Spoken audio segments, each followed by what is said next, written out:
participate in this. Okay, good morning. Welcome to the March 13th full board meeting of DASNY. Sarah, please confirm that we have a quorum. We do. We have a quorum, and just for purposes of the record, to identify the board members present, we have our chair, Lisa Gomez, vice chair, Jerry Romsky, Al Carney, Beryl Snyder, Robert Rodriguez are all in the New York City office. Here in the Albany office, we have Christina Coughlin and Ken Evans. And Janice McKinney is not with us today. The Buffalo office has joined. It was noticed as a meeting that will be open to the public. So that boardroom is available for the public today, although you will not see them on the screen since Janice is not there. Back to you, Madam Chair. Thank you. Could I have a motion to approve the minutes of the Valentine's Day board meeting, please? I'll move. Thank you. Second. Beryl and Robert, second. Thank you very much. Jerry, would you like to give the Finance Sure. Committee report? Certainly. Please? Thank you, Madam Chair. We met a few minutes ago. We adopted the meeting minutes from the February 14th meeting of Finance. We then advanced to discuss the school district revenue bond financing program. And we recommend that that be approved at today's board meeting. Unless anyone has any other questions or concerns, that'll conclude my report, Madam Chair. Thanks very much. Mr. Chair, we also. We also, yes, thank you, my colleague, Mr. Carney. We also, we confirmed the Finance Committee charter. Yeah. There were no change, I note there were no changes from the last year, so we confirmed that that charter is still good. Okay, excellent job, Finance Committee. Okay, moving right along, behind tab 3, we have the aforementioned school district's revenue bond financing program single approval transaction report that Dave will present. Yep. Good morning, this is Steve. So the board is asked to adopt the necessary documents to authorize multiple series of school district revenue bond financing program bonds in an amount not to exceed 1.5 billion to be sold through multiple negotiated offerings. Proceeds from this authorization may be used to refinance bond anticipation notes or bands of various New York State school districts, finance new money projects on behalf of various New York State school districts, and to refund bonds previously issued by DASNY through the school district revenue bond financing program. Staff is requesting authorization to meet school district demand for a new money and band refinancing pool closing in June. While no refunding is anticipated at this time, bonds could be issued later in 2024 to refund outstanding DASNY bonds pending market conditions and school district demand. I'll now turn it over to Melissa and Robert to discuss the documents. Thanks, Steve. For the record, Melissa Bennett from Berkeley Damon, and I'm here with Robert Drillings from Berger Gray. Hello. Good morning, Madam Chair, DASNY board members, and DASNY staff. It's a pleasure to be before you this morning. Before the board for its consideration is the adoption of the 2024 supplemental resolution pursuant to the amended and restated master resolution in order to provide financing to school districts for school construction projects that are eligible for building aid and approved by the Commissioner of Education. The master resolution provides for the issuance from time to time of multiple series of bonds in an unlimited principal amount. Since 2004, multiple series and supplemental resolutions have been adopted. Each series issued under the master resolution are special obligations of DASNY, payable solely out of the revenues, which consist generally of the payments to be made by the school districts on their bonds issued to DASNY and payments to be made by the state comptroller to DASNY out of state funds otherwise payable to a particular school district if that district has not made a payment on its bonds to DASNY. Each series of bonds issued under the master resolution is separately secured from all other series. As Steve mentioned, the 2024 supplemental resolution authorizes up to an additional $1.5 billion of bonds as and when needed to satisfy the needs of the participating school districts, and also authorizes customary documents for a negotiated public offering of bonds. As in the past, while credit enhancement is not required, municipal bond insurance historically has been cost-effective for certain bonds and may be used for certain bonds this year. I'll now turn the presentation over to Robert to discuss the financing agreements. Thanks, Melissa. As with prior series of school districts revenue bonds issued to finance or refinance projects for school districts, each school district will enter into a financing agreement with DASNY with the approval of the Commissioner of Education. Under the financing agreements, the school districts are obligated to make payments to DASNY in an amount sufficient to cover the principal and interest on the applicable series of bonds when due, regardless of whether the school districts receive state aid payments. In addition, each school district will issue bonds to DASNY backed by the full faith and credit pledge of the school district, which requires the school district to levy real property taxes in amounts sufficient to enable the school district to pay the school district bonds, securing its obligations under the financing agreement. The school district's obligations to make the payments under the financing agreements and other amounts due to DASNY under the financing agreements will be supported by the statutory intercept mechanism of the program. Neither the DASNY bonds nor the school district obligations under the financing agreements are secured by a lien on any facilities of the school district or any other property and may not be accelerated as a remedy for default. The projects to be financed or refinanced with the proceeds of the school district's revenue bonds will be identified in each financing agreement and, prior to the issuance of the school district revenue bonds, will have been approved by the voters of the school district, as was mentioned earlier, and by the Commissioner of Education. Are there any questions?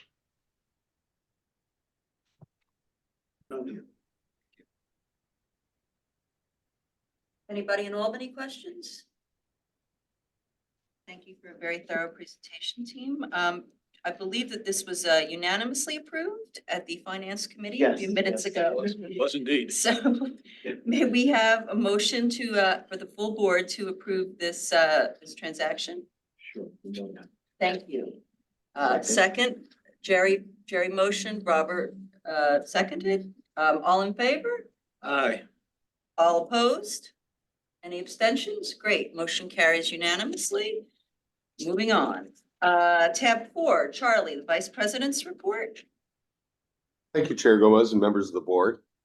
I want to start with our employee engagement efforts. We're continue our robust engagement of employees. We had 2 great lunch and learns in February for Black History Month, bringing in a local muralist and artist to discuss artistic activism in Albany.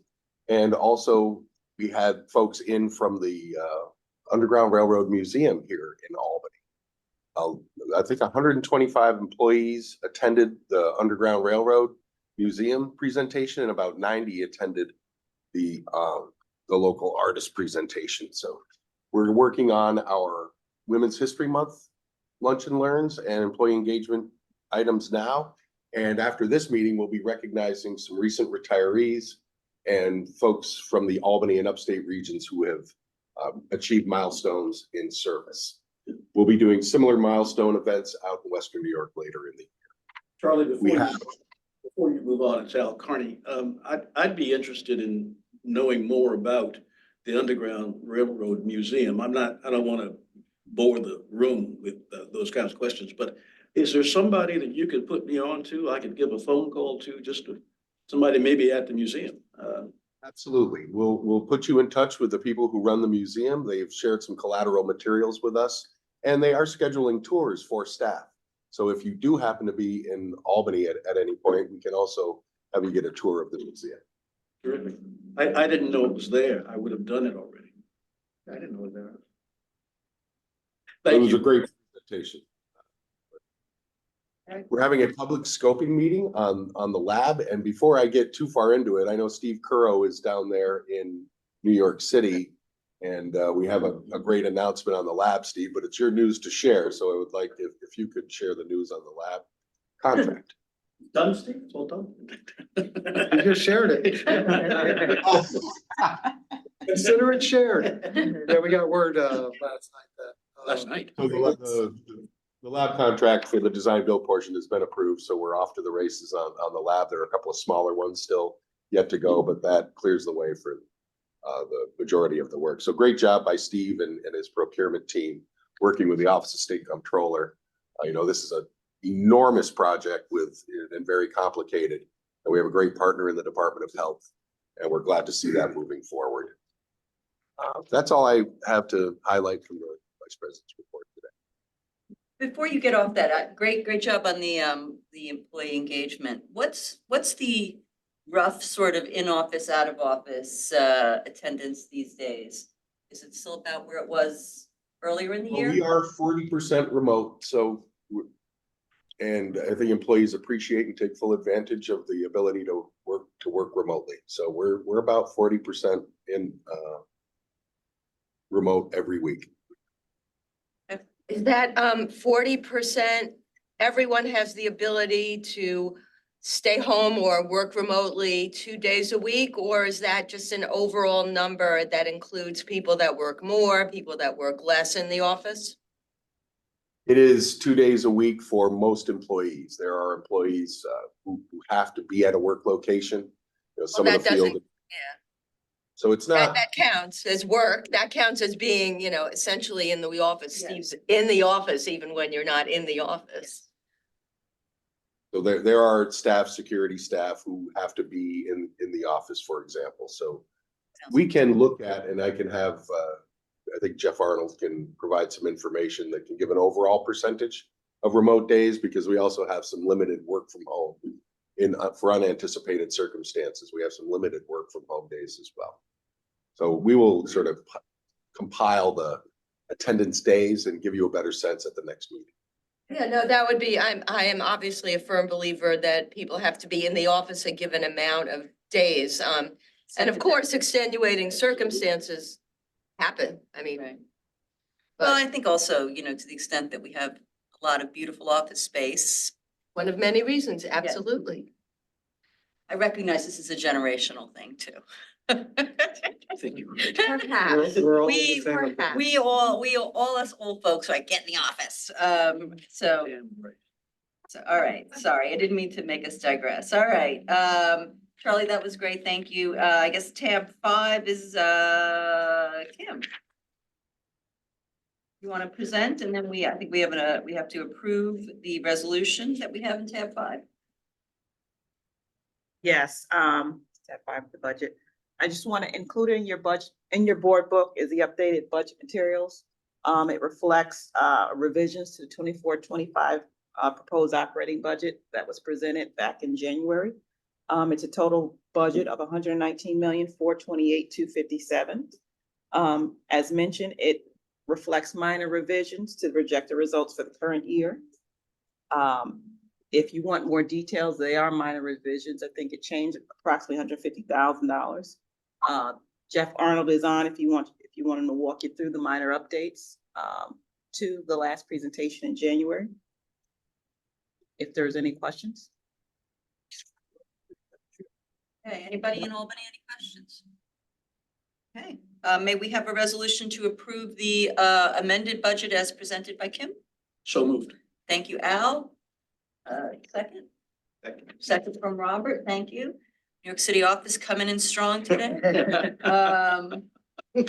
All in favor? Aye. Any opposed? Any abstentions? Motion carries. And then we also, Jeff is gonna do the fee structure. Yes, we also have a resolution for the fee structure. There's been no changes from our previous fee structure. We just need to adopt it every year. Okay, so we need a resolution to adopt the fee structure as presented in the board books. So moved. Thank you, Robert.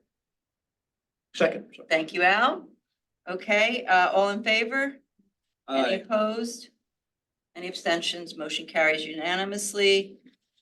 I guess, Charlie, you want to do the resolution for the retirees, or you want to leave that to the end? We can leave that to the end. All right, so then we're going to then go to the public finance report, and I believe that's Dave. Yep, thank you very much. I'm just gonna provide a brief market update.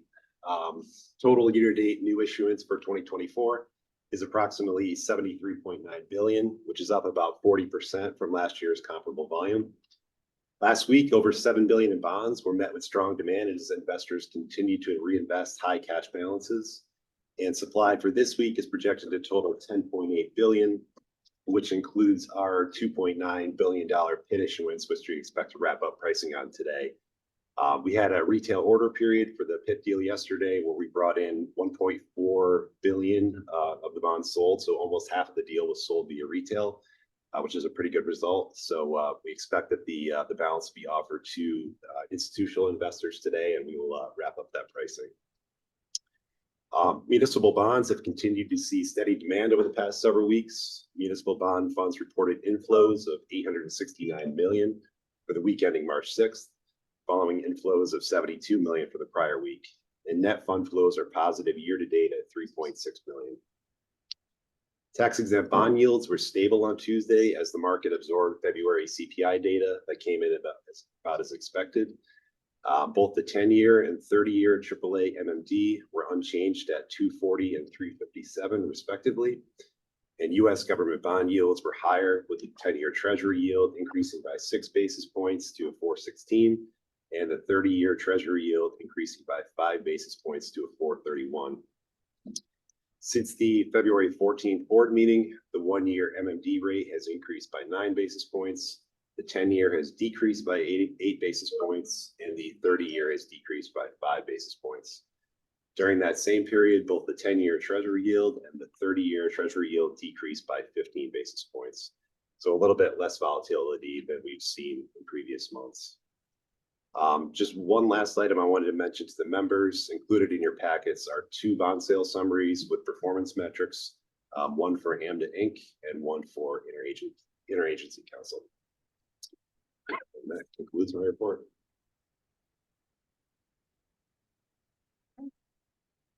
All right, I guess, Kim, you have anything else on the finance report? Just a few updates. There hasn't been much change in the monthly financial report since last month. We received 900,000 in private client financing fees through December.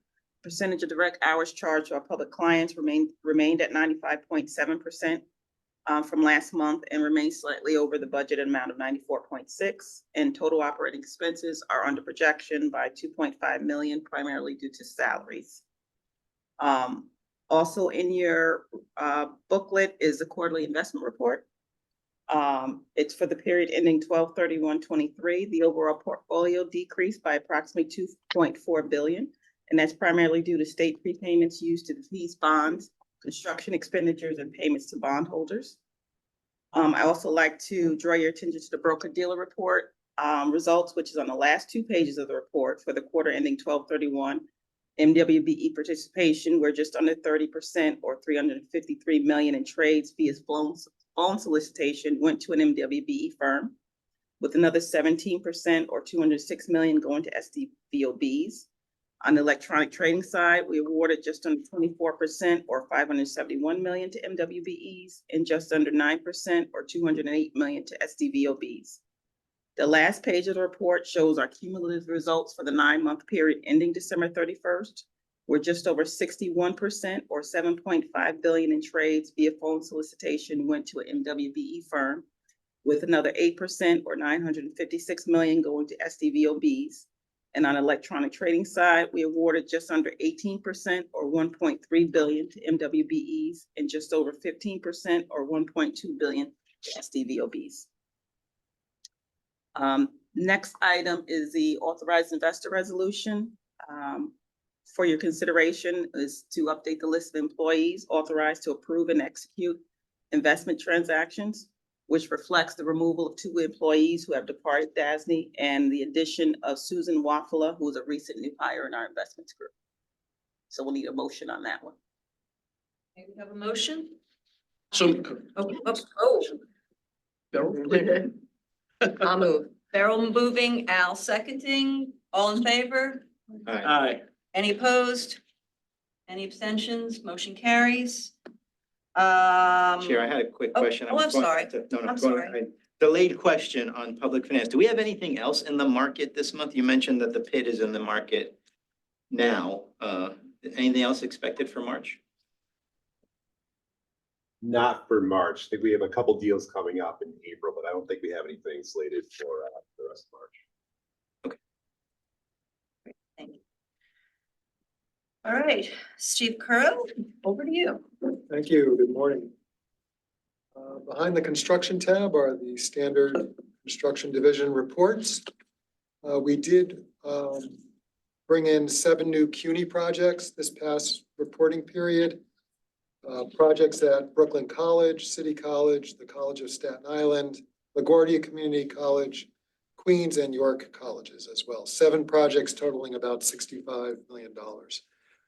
Expenditures month over month for January, the period ending January of 2022, 516 million.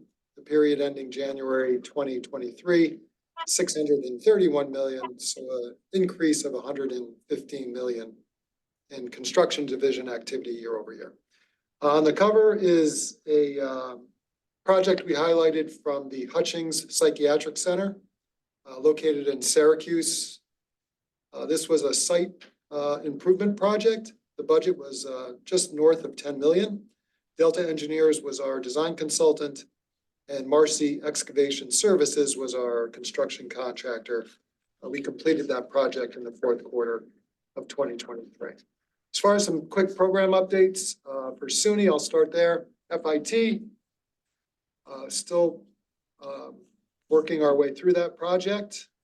We are still holding at a May 2024 completion date for the 10-story new academic building. We are with them on site every Thursday, meeting with our general contractor, trying to push the project to completion. FIT, of course, wants to be in that building, and they want in by the fall 2024 semester. Up at UAlbany, we continue with the Colonial Quad project. This is the 2 low-rise residential halls that got renovated, as well as the addition of a fitness center. We're targeting May of 24 as well for that project. And at SUNY New Paltz, we have begun construction on the $49 million gut renovation of Montauk Hall. The target completion date for that is July 2025. As far as CUNY goes, we're scheduled to meet with the Vice Chancellor of Facilities again on March 28th, a couple weeks from now. We did have our first in-person CUNY coordination meeting right here in this boardroom a couple of weeks ago since COVID. So we used to meet monthly with them. It's a fairly large group, our directors and chiefs, CUNY's ADs. We got together again for the first time in a long time, and it was nice to meet in person for sure. So we will continue that, go forward. Our next meeting with them is next week. As far as the DOH Life Sciences Lab, as Charlie alluded to, we did receive the green light on the contract. We will be talking today with our design builder. That is Gilbane Turner, and HOK is the design consultant here in New York City. So we'll be pushing forward with that. Honestly, Charlie mentions my name, but I had little to do with pushing this forward. And I hate to mention names because you often forget someone, but I will mention a few names of the people who are in the construction division that really made this happen. And it's been an ongoing effort for over a year, you know, putting the language together, meeting with the design builder, negotiating the contract, getting it through the AG, getting it through OSC. Honestly, it's been about 3 years, but a concerted effort once we got the additional budget money for the project for the past year. Kara Mallard, who's a chief in our procurement group, really led the effort on behalf of DASNY. She was on the front lines speaking with the AG and the OSC's office. She did fantastic work. She was supported by a couple of her peers in the procurement department, including Aaron Butler and Marvin Frazier. Paul McCoy is our project exec. He has been working closely with the design build team and the group, the DASNY group, again, to try to get this contract language correct. It is a progressive design build project, DASNY's first with that delivery method. So we certainly learned a lot putting this contract language together. And hopefully, at some point over the next 6 or 7 years, we'll figure out what's actually in the contract. When there's a problem. We will. And then you realize what's in the contract. Exactly. So Paul, our project exec, worked hand in hand with Molly Larkin, our upstate director for design and construction. Molly was instrumental in really gathering up the gang and marching us toward the finish line. And our design, senior design manager, Jeff Dyer, also played a large part. We could never have gotten the contract done without our legal department.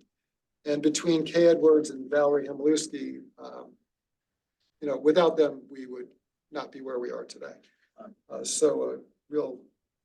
Go lawyers. Yeah, I mean, I don't know if I'll second that, but I'll second it for these two. They played a critical role in helping us to get this language right. So we're on to design and construction, and it's very exciting. We're hoping to get a shovel in the ground in 2025. Being design build, we don't have to have the entire design done, so we can get some early packages out there. We're just putting a shovel in the ground there. We'll all, we throw lead us out there. We'll have our hats on. We'll. That sounds a good. big one. That sounds good. Yeah, 1.7 billion. DASNY's largest. The next one behind that was the $700 million ASRC CCNY project up at City College. So we've added $1 billion onto that one. That was a beautiful job. We toured that. Yes, yes, you did. OMH and OPW, we continue with a very robust workload, specifically for OMH at many of the campuses across New York State. We are working toward selecting a design build team for the parking garage up in Albany. I mentioned that last month. 500 space parking garage, 1,000 space garage is coming down. We share that with Albany Med. We're going to rebuild 500 spaces for the Capital District Psych Center. And there's lots of other work going on around the OMH and OPWDD customer agencies. As far as recruitments, still hot and heavy. HR, shout out to them. They're keeping up with us. I don't know how many we have open at this point, 35, maybe 40. But we are, we are working to fill these.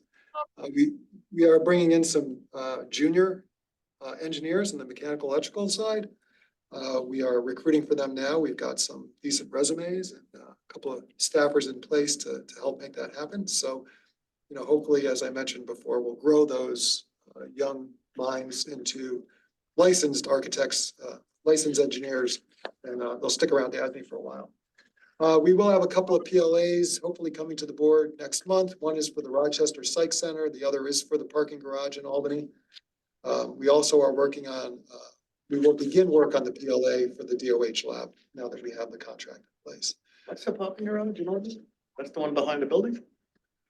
It's for the Capital District Psych Center. It's on New Scotland Ave. That's the 1,000 parking space garage that's coming down. We're rebuilding the 500 space garage.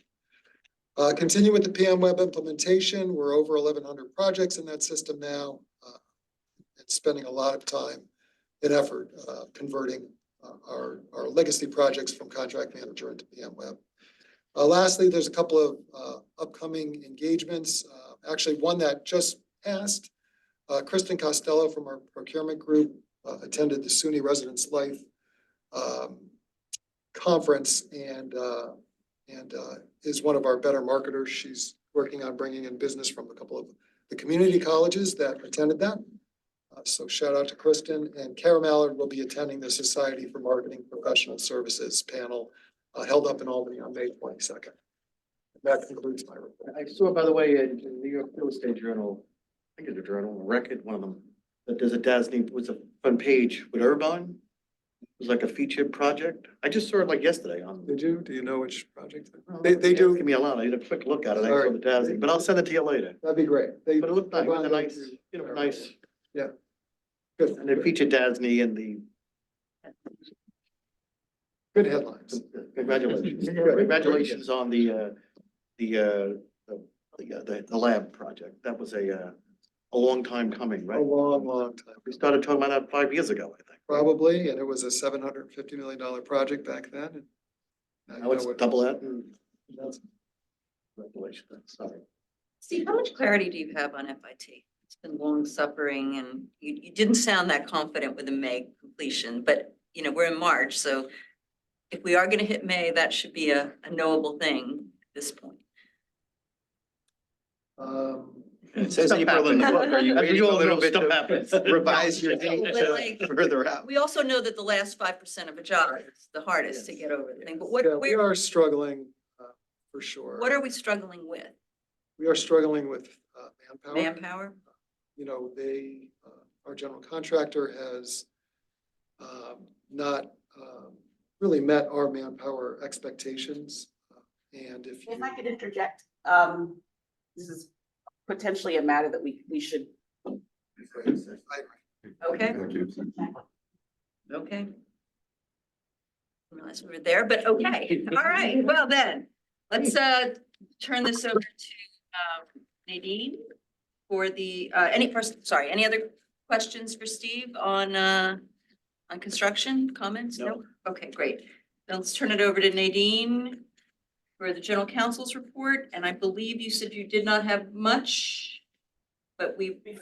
Before we, I was going to provide updates on litigation, but I think we still needed to talk about the service awards before we proceed Oh. to. Yep, so we'll Okay, you return want to to do that now? Got it, okay. Behind tab 4, you see a resolution recognizing service awards and retirees for 2023. Returning back to, I think, roughly page 50 of my documents. I believe We is have in 21 tab 5, I believe, right? All right, whatever, doesn't matter. Anyway, go ahead. You want to tell us about it, or you want to just have a motion? Just briefly, we had 21 retirees in 2023. We are honoring also employees with 10 to 40 years of service. We have 17 employees with 25 plus years, 5 with 30 plus years, and Mike Stabulus from New York City with 40 plus years of service, and he works in Steve's construction group. So congratulations to them. There is a resolution recognizing these folks and if we could have the resolution advanced and voted on. Sure. I mean, it was great to be able to celebrate last month with the folks who were here in the New York office. So impressive tenures here. So I think we'd be very happy to offer a resolution. Would anyone like to make a motion? So moved. Okay, Beryl, and seconded by Robert. Thank you very much. All in favor? Aye. I assume no one is opposing and no one is abstaining. Motion unanimously carries. Let's please get our resolution for our long tenured folks out there. Okay. But with that, Charlie, is there anything in the bills that just came out from the Senate and the Assembly on the budget? Anything of interest in DASNY land in those, or too early to tell? I haven't looked at it, but It just came out the other day. So yeah, no, I haven't looked at it yet, but I don't know. Nadine, is anybody following that from legal or? Yes, Charlie? we're calling through the one house bills for both the Assembly and the Senate bills as well. We will be summarizing and identifying all the proposals that impact DASNY. We're in that process, currently in that process. And if you could just maybe do a little email, because the budget might actually pass by the time. Well, look at you. Look at Mr. Optimism over there. Yes, okay. Okay, we'll get that out. I know, I wouldn't bet on it, but I. In the before the 11th, I think it's safe before the 11th. Go ahead, Nadine. What happens with offices? I know so far they have, both houses have omitted and rejected the 2 DASNY proposals. So, but that's not to say that won't continue during negotiations, but both proposals, a general authorization to provide services for municipalities they were intentionally omitted in both houses, as well as our request to extend our subsidiary authorization. And I will say, we continue our advocacy with municipalities and other groups on that. And it is typical or frequently occurs that policy items that the legislature may view as a policy item, they intentionally omit from their one house budgets. And they'll continue negotiations and discussions on our access to serve municipalities and on the other items. So we'll remain diligent on that. Just a correction, the subsidiary authorization was omitted in the Senate bill, but the time period was reduced in the Assembly proposal. But we're still culling through the appropriation language and trying to determine what additional programs impact DASNY.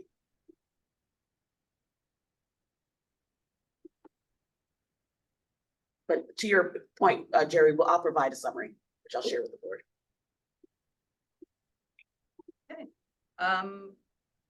Anything further on general counsel report?